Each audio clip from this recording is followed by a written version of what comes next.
جو لوگ کافر ہیں یعنی اہل کتاب اور مشرک وہ کفر سے باز رہنے والے نہ تھے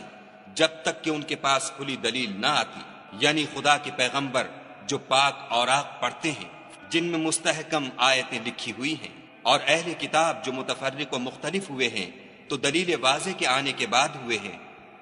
اور ان کو حکم تو یہی ہوا تھا کہ اخلاص عمل کے ساتھ خدا کی عبادت کریں اور ایک سو ہو کر، اور نماز پڑھیں اور زکوٰۃ دیں، اور یہی سچا دین ہے۔ جو لوگ کافر ہیں یعنی اہل کتاب اور مشرک وہ دوزخ کی آگ میں پڑیں گے اور ہمیشہ اس میں رہیں گے، یہ لوگ سب مخلوق سے بدتر ہیں۔ اور جو لوگ ایمان لائے اور نیک عمل کرتے رہے وہ تمام خلقت سے بہتر ہیں، ان کا صلہ ان کے پروردگار کے ہاں ہمیشہ رہنے کے باغ ہیں